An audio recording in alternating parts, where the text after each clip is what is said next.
बहुजन संवाद में आपका स्वागत है। बहुप्रतीक्षित बिल वक्फ संशोधन विधेयक 2024 आज लोकसभा में पेश कर दिया गया। इसके पहले भी पेश किया गया था, तो सदन में सबके प्रतिरोध को देखते हुए उसको जेपीसी में भेज दिया गया था। जॉइंट पार्लियामेंट्री कमेटी का मतलब होता है कि इतने सारे सदस्यों में से छांट के एक कमेटी बनती है, उसमें सारे दलों का प्रतिनिधित्व होता है और वहां उसका पर्पज यही है कि जो कोई भी गतिरोध है उसको दूर कर लिया जाए। अगर उसमें कुछ संशोधन की और आवश्यकता है तो उसको दूर कर लिया जाए। अपने जेपीसी की बैठक हुई जगदम्बिका पाल के नेतृत्व में, जो हमारे यहाँ एक रात के मुख्यमंत्री हुआ करते थे, हुए थे एक बार, तो उनके नेतृत्व में वहां जेपीसी बनी और उसमें उन्होंने विपक्ष के किसी भी प्रस्ताव को उन्होंने स्वीकार नहीं किया। 44 प्रस्ताव को उन्होंने खारिज कर दिया और उनके एनडीए की घटक दलों के 14 प्रस्तावों को उन्होंने दिया। मैंने कहने के लिए हो गया कि प्रस्ताव आए, उन पर विचार हुआ और हमारे सारे सदस्यों ने, विपक्ष के सारे सदस्य का बहिष्कार कर गए कि जब आपको अपने मन से ही बात करनी है तो फिर इस जेपीसी का मतलब क्या बनता है। खैर, वो 250 पेज की वो पूरी रिपोर्ट उनकी तैयार हुई और वो रखा गया कि वो सदन में रखा जाएगा। आज उसको रखा गया। 250 पेज की वो रिपोर्ट आज सुबह दिया गया सारे सदस्यों को। अब 3-4 घंटे के अंदर कोई उसमें क्या पढ़ेगा, कितना करेगा, आप उसका अंदाजा लगा सकते हैं। और उस विधेयक पर चर्चा करने के लिए 8 घंटे का समय दिया गया। विपक्ष कहना था कि इसको समय और बढ़ाइए, इस पर व्यापक चर्चा की आवश्यकता है और पूरे देश की राजनीति और पूरे देश का इतना संवेदनशील मामला है, उस पर व्यापक चर्चा होनी चाहिए। लेकिन एक न सुनी गई 8 घंटे, और 8 घंटे में भी आज 12 बजे दोपहर को वो विधेयक पेश किया गया। अब उस पर क्या चर्चा होगी, कैसे चर्चा होगी?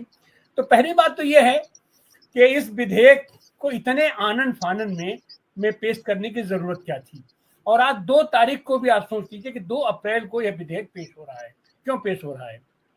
तो पूरी दुनिया जानती है कि जब से ट्रंप अमेरिका में राष्ट्रपति बन के आए हैं वो तूफान मचाए हुए हैं, अपनी सारी खुन्नस, अपना सारा फ्रस्ट्रेशन वो निकाल रहे हैं और आज वो फाइनल घोषित करने वाले हैं भारत पर वो क्या टैरिफ लगाएंगे। और जाहिर सी बात है कि वो जो परिस्थितियां बनेगी उससे भारत की बहुत ही दयनीय स्थिति होने वाली है। वहां से ध्यान भटकाने का भी ये कारण हो सकता है कि आज 2 तारीख को ही ये विधेयक पेश किया गया, क्योंकि अपना पूरे देश का ध्यान इस पर आकृष्ट है कि आज वक्त विधेयक होगा क्या। फिर उसमें ये माहौल बनाया गया कि ये एनडीए का एक घटक है, जदयू है और अपना टीडीपी है, ये लोग विरोध करेंगे और ऐसे करेंगे वैसे करेंगे। लेकिन वो कहीं से कुछ नहीं है, ये सब इन लोगों की चाल थी और जो उनको करना है, जो भारतीय जनता पार्टी को करना है, अपने तरीके से वो उस विधेयक को ला रही है। और अब इस सदन में बहस चल रही है और उसके तमाम पक्ष प्रतिपक्ष उसकी गिनाए जा रहे हैं। लेकिन सत्ता पक्ष के पास सिवाय थिथरई के और कोई विकल्प नहीं है। उनका कहना है कि इससे मुसलमानों का बहुत हित होगा और हम मुसलमानों के हित के लिए रख रहे हैं और वो तो संस्था है और ट्रिब्यूनल है। खैर, आज हम उसी पर चर्चा करने के लिए आपके सामने फिर उपस्थित हुए हैं। आज फिलहाल या देश के संवेदनशील मामलों में जो प्रमुख संवेदनशील घटना जो हो सकती है वो आज ये वक्फ विधेयक पेश किया गया है। और खास करके उस रोशनी में भी, जबकि अभी अभी ईद बीती है और सड़कों पर तमाम आयोजन होते हैं, जब सारे लोग निकलते हैं, बहुत सारी संख्या में लोग निकलते हैं, तो हमने देखा चाहे जो भी आयोजन हो तो उसके लिए सबसे मुफीद जगह सड़क ही रहती है और उस पर लोग अपना फंक्शन करते हैं, आयोजन कर लेते हैं। महीनों के वो फंक्शन चलते हैं। लेकिन इस बार ईद पर और खास करके जुमे की नमाज के लिए हुआ कि मुसलमान लोग, पहले तो ये था कि अपनी ईदगाह में खाली पढ़ेंगे, फिर उसके बाद सड़क पर नहीं पढ़ेंगे और फिर अंततः ये कहा गया कि आप अपनी छत पर भी नमाज नहीं पढ़ेंगे। तो इस तरीके के माहौल में, इस तरीके तनावपूर्ण माहौल पैदा करके उसमें वक्फ विधेयक आज पेश किया गया है। हम उसी पर आज चर्चा करने के लिए आपके सामने उपस्थित हैं। आइए हम आपको अपने प्रबुद्ध पैनल से हम आपका परिचय कराएं। हमारे साथ बनारस के सामाजिक कार्यकर्ता, राजनीतिक कार्यकर्ता, 3 बार 4 बार बनारस के लोकसभा से आप प्रत्याशी रह चुके हैं और अभी फिलहाल भी आप बहुजन समाजवादी पार्टी से आप प्रत्याशी थे ये मोदी जी के खिलाफ। अतहर जमाल लारी साहब, आपका बहुत बहुत स्वागत है, बहुत बहुत अभिनंदन है। हमारे साथ जुड़े हैं वरिष्ठ पत्रकार डॉक्टर सलीम खां साहब। डॉक्टर सलीम खां साहब, आपका भी स्वागत है। और हमारे साथ जुड़े हैं मुंबई से ही जावेद आनंद साहब। आप वरिष्ठ पत्रकार हैं, आप सामाजिक कार्यकर्ता हैं और आप महासचिव हैं मुस्लिम फॉर सेकुलर डेमोक्रेसी के। आपका भी बहुत बहुत स्वागत है। और हमारे साथ छिंदवाड़ा से जुड़ी हैं एडवोकेट आराधना भार्गव। आपका भी स्वागत है। तो हम चलते हैं डॉक्टर सलीम खां साहब के पास। पहले डॉक्टर सलीम खां साहब, आज जिन परिस्थितियों में यह वक्फ विधेयक पेश हुआ है, इस पर आपकी प्रारंभिक टिप्पणी के बाद में तो से बात करेंगे। जी, बहुत शुक्रिया डॉक्टर तिवारी साहब। वक्त पर हमारे कई प्रोग्राम बहुजन संवाद में हो चुके हैं। वो कितना अत्याचारी है और कैसा जो है वो उसके अंदर किस तरह का संवैधानिक है वगैरह, ये हम लोग बातचीत कर चुके हैं। आज मैं इस पर थोड़ी सी राजनीति की बात करूंगा। हमारे दूसरे साथी वो दूसरे एस्पेक्ट भी देखेंगे। देखिए, सबसे पहली बात तो जो कल से जो माहौल बन रहा है उसमें ये दिखाई दे रही है कि बीजेपी ने जो अपने समर्थक पक्ष हैं जेडीयू और टीडीपी, इनके जरिए से कुछ थोड़ी बहुत फेस सेविंग की कोशिश की है। ये कहा जा रहा है कि वो जो यूजर वाला एस्पेक्ट था कि भाई वक्फ बाय यूजर वाला, उसको कमजोर करेंगे। तो अब ये कहा जा रहा है कि नहीं नहीं, ऐसा नहीं है, यूजर के हिसाब के से हम जो है उसका ख्याल रखेंगे। ये भी कहा जा रहा है कि रेट्रोस्पेक्टिव नहीं है, यानी ये कि जो पुराना मामला था वो उस पर नहीं होगा, बल्कि 2025 के बाद जो वक्फ आएगा उसी पर इसको अप्लाई करेंगे, तो पुरानी चीजें महफूज रहेंगी। कलेक्टर से बड़े ओहदे का अफसर जो है इसकी जांच पड़ताल करेगा, इसके बारे में भी कुछ एश्योरेंस दिया जा रहा है। या डिजिटलाइजेशन के लिए ज्यादा समय दिया जाएगा ताकि लोग अपना उसको कर सकें, ऐसी बातें भी की जा रही। तो ये सबसे ऐसा लगता है कि सरकार थोड़ी बहुत झुकी है, या ये कि अपने जो घटक पक्ष हैं, जो समर्थक हैं टीडीपी और जेडीयू, उनको जो है वो फेस सेविंग का मौका दे रही है, सेफ पैसेज दे रही है। लेकिन उर्दू का एक मशहूर शेर है, ऐ चमन वालो चमन में यूं गुजारा चाहिए, ऐ चमन वालो चमन में यूं गुजारा चाहिए, बागबां भी खुश रहे राजी रहे सयाद भी। तो ये बात शेर में तो बहुत अच्छी लगती है, लेकिन प्रैक्टिकल दुनिया में ये ऐसा नहीं होता। जब लोग दो अलग अलग कश्तियों में सवारी करते हैं, मैं टीडीपी और जेडीयू जैसे लोगों के बारे में कह रहा हूँ, और भी हैं, चिराग पासवान है और वो यहाँ वाले हैं भारतीय लोक दल वाले, उन सब के लिए कि जब दो अलग अलग सिमतों में जाने वाली कश्तियों में आप सवारी करते हैं तो आप जो है वो ना घर के रहते हैं ना घाट के रहते हैं। यानी वक्त के साथ जो है बागबां भी आपसे नाराज हो जाता है, और सयाद तो बहरहाल शिकारी है, वो जो है वो आपका शिकार कर लेता है। और मुख्तलिफ पक्षों के साथ जो बीजेपी के साथ गए हैं उनके साथ ये हो चुका है, और ये लोग जो अभी बीजेपी का समर्थन कर रहे हैं संसद के अंदर और बाहर, उनका भी जो है वो यही असर होने वाला है।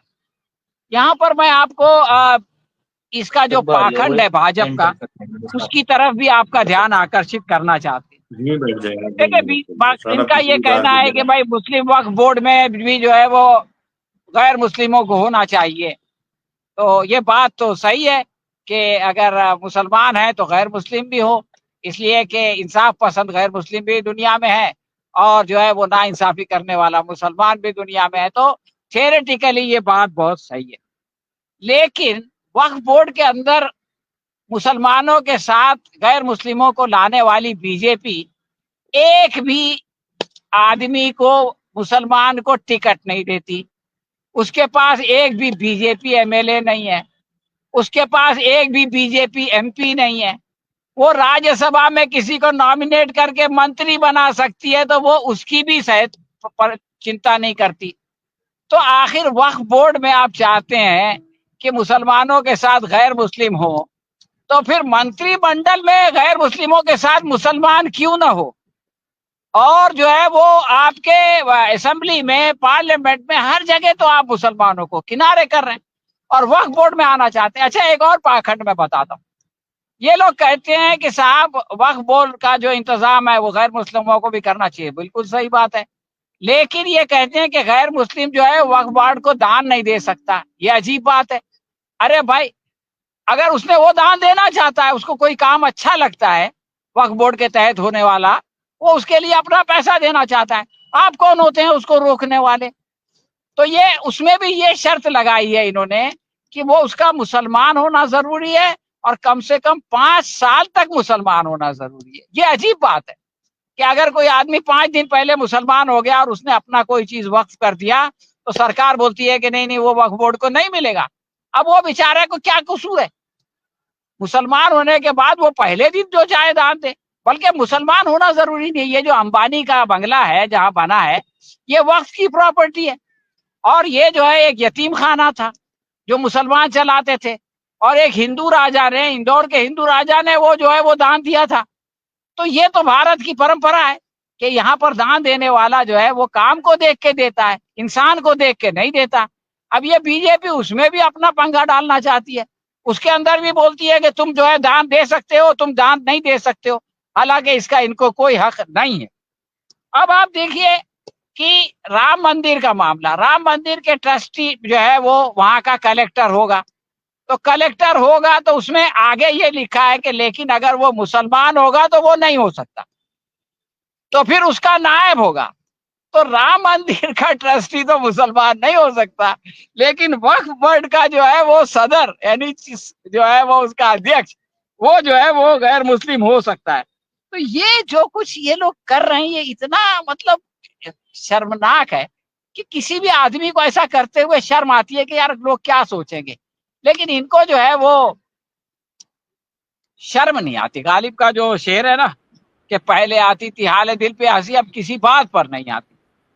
आखिरी बात मैं ये कहना चाहता हूं कि बहुत दिनों से इंडिया गठबंधन जो है वो बहुत कुछ बिखरता हुआ दिखाई दे रहा था, लेकिन वक्फ बिल ने एक जिंदगी पैदा कर दी। वक्फ बिल में आप देखिए संसद की कार्रवाई किस तरह से सारे लोग यानी शिवसेना जो आज इंडिया गठबंधन में शामिल है, आप उनकी जो है वो स्पीच सुनिए, राउत की जो है वो भाषण देखिए, तो वो जो गठबंधन आहिस्ता आहिस्ता जो है वो ये जो स्थानीय चुनावों की वजह से थोड़ा बहुत बिखर गया था, थोड़ा बहुत मनमुटाव हो गया था, वक्फ बिल ने उन सारे लोगों को एकजुट कर दिया इस सरकार के खिलाफ और सारे लोग एक सिद्धांत के ऊपर एक हो गए। उन्होंने कहा कि भाई आप जो है वो इस तरह का भेदभावपूर्ण रवैया नहीं इख्तियार कर सकते। और इसी के साथ साथ आखिरी बात मैं ये कहना चाहता हूं कि इस बिल ने बहुत सारे लोगों को एक्सपोज कर दिया, नंगा कर दिया। और अभी जो बिहार में चुनाव होने वाला है बहुत जल्द, उसमें वो लोग जो मुसलमानों की हमदर्दी का ढोंग रचाते थे, आज जो है वो उन लोग पूरी तरह से खुलकर सामने आ गए हैं और अगले चुनाव में उनको इसका जो है वो कीमत अदा करनी पड़ेगी। धन्यवाद। Professor A.K. पासा, आप मुख्यतः वैश्विक मामलों के आप विशेषज्ञ हैं और जवाहरलाल नेहरू विश्वविद्यालय में पश्चिम एशियाई केंद्र के अध्ययन केंद्र के आप डायरेक्टर हैं। ये पासा साहब, आज 2 अप्रैल का ही दिन क्यों चुना गया? आज ही के दिन अमेरिका के राष्ट्रपति जी अपनी तमाम टैरिफ की भी घोषणा करने वाले हैं, टैरिफ लगाने वाले हैं, वहां भी सौदेबाजी चल रही है। तो क्या ऐसा तो नहीं कि वहां से ध्यान भटकाने के लिए यहाँ इन्होंने इस तरीके की चीज किया? और यह तो अब तो स्पष्ट है। जाएंगे पासा साहब की टिप्पणी। पासा साहब जी, आप सवाल पूछे थे, बेशक आपका जो सवाल था वो बहुत अच्छा है, क्योंकि टैरिफ आज रात से 12 बजे से लागू होने वाला है। आप जानते होंगे कि लागू होने से पहले ही जो है कई दवाइयों के दाम जो है कई गुना बढ़ गए हैं और कर्नाटक में डीजल का दाम बढ़ गया है और इससे इन्फ्लेशन ओवरनाइट इसके ऊपर प्रभाव पड़ेगा।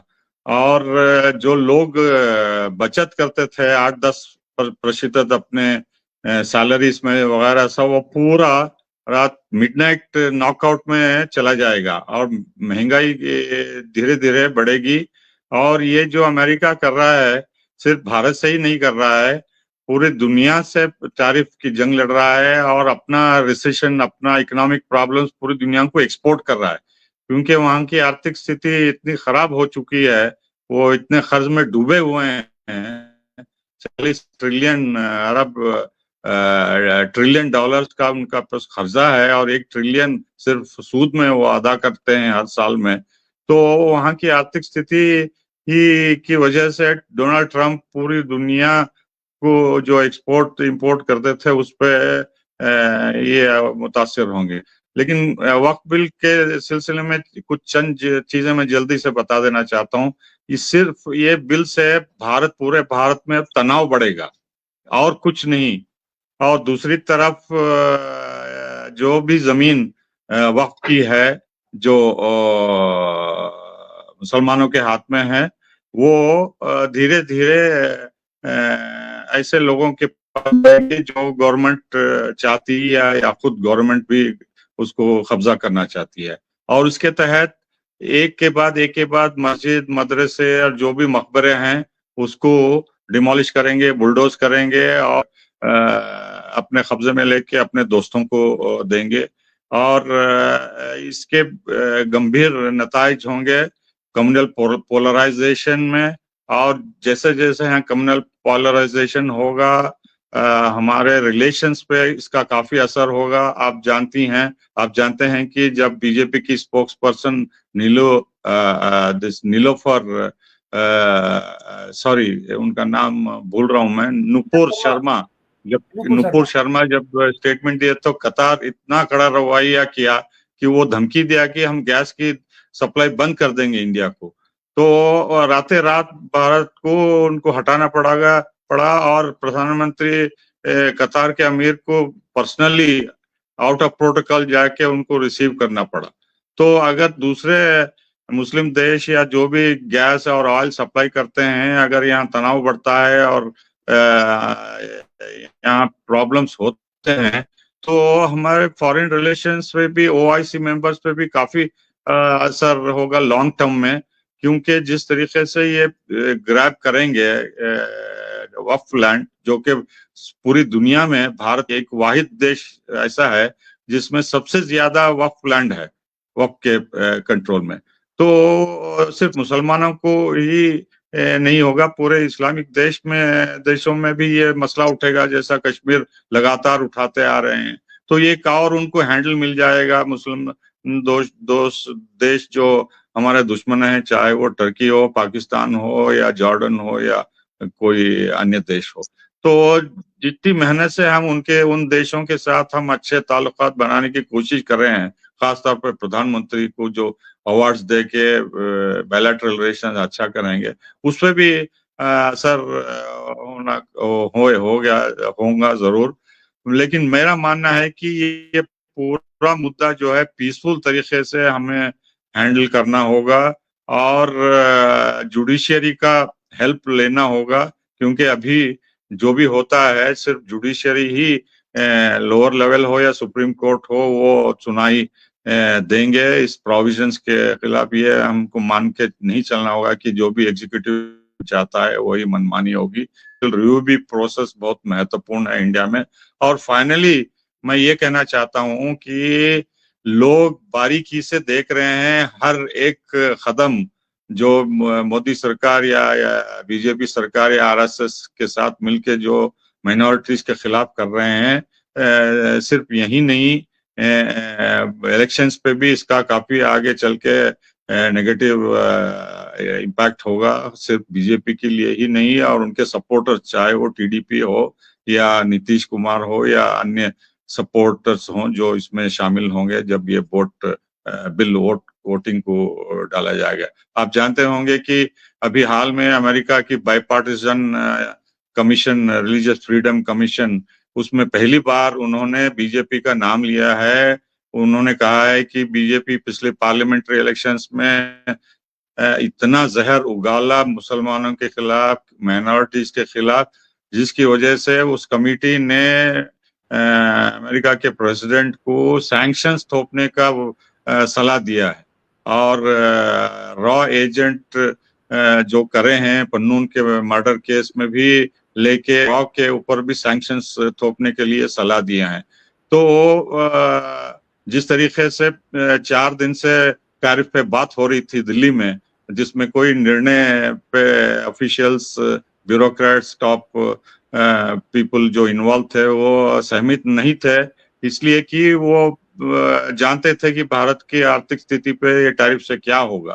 तो प्रधानमंत्री रात को पूरे मिनिस्टर्स को, सेक्रेटरीज को, ब्यूरोक्रेट्स को इग्नोर करके, वीटो करके वो फैसला लिए हैं कि अमेरिका जो चाहता है हम करेंगे, टैरिफ हटाएंगे, जो भी डिमांड कर रहे हैं वो हम उनको कबूल करेंगे। जिस तरीके से वो हथकड़ी पिना के भेजे है, जलील करे भारतीयों को, उसी तरह से हर एक कदम जो अमेरिका उठा रहा है उसके ऊपर उफ भी नहीं बोलने के लिए तैयार हैं, और जो भी वो चाहता है करने के लिए तैयार हैं। उसी से पता चलता है कि क्यों कर रहे हैं, कैसे कर रहे हैं, और इलेक्शंस पे इन दोनों का काफी नेगेटिव असर होगा, मेरा मानना यही है।